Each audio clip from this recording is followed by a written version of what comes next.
We're going to talk a little bit about drug dependence classification and how we approach these drug dependence overall based on the level of dependency somebody can develop. There is a hierarchy to this, so it's important to understand how we think about them and classify them into high risk, moderate risk of dependency, and lower risk of dependency.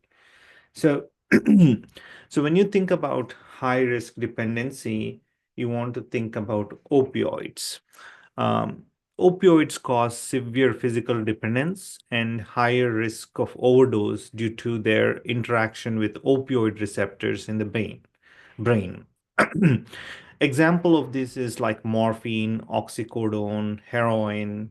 And if you think about like somebody who is prescribed opioids for surgical pain but develops tolerance and dependence and it leads to misuse. You can also think about alcohol in high dependency. These like you know alcohol dependence patient can develop severe withdrawal symptoms, both physical and psychological, and chronic alcohol consumption leads to withdrawal symptoms such as seizures and delirium tremens.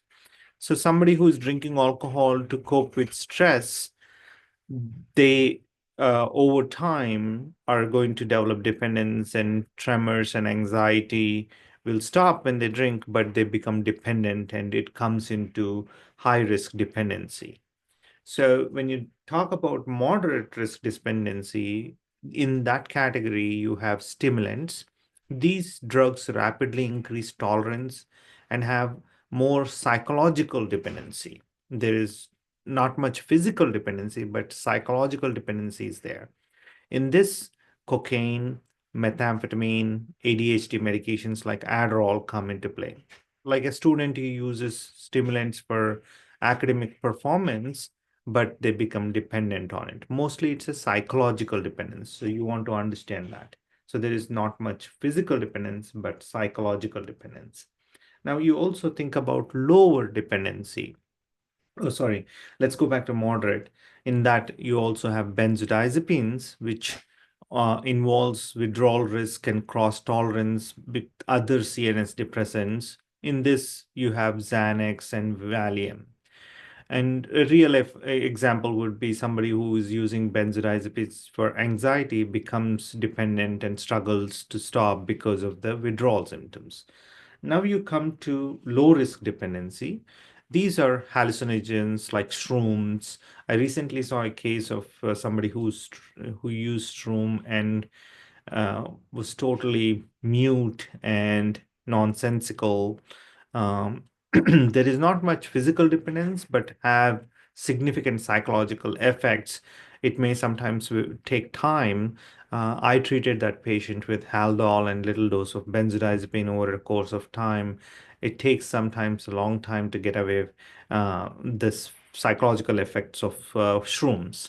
So recreational users experiences perceptions, but no physical withdrawal is there in this case.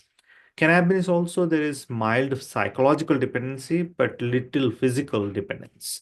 And regular marijuana users experience difficulty stopping due to stress relief reliance kind of thing. A teenager uses cannabis to manage anxiety, but struggles to quit when it affects their productivity. Uh, there is a motivational syndrome you want to know about cannabis. We'll talk about it later.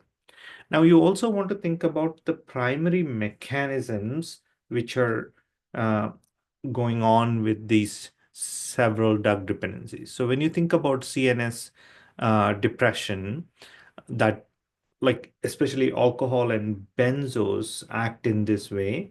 And here you have decreased brain activity, enhanced GABA, and reduced nervous signals. And alcohol and benzodiazepines use that.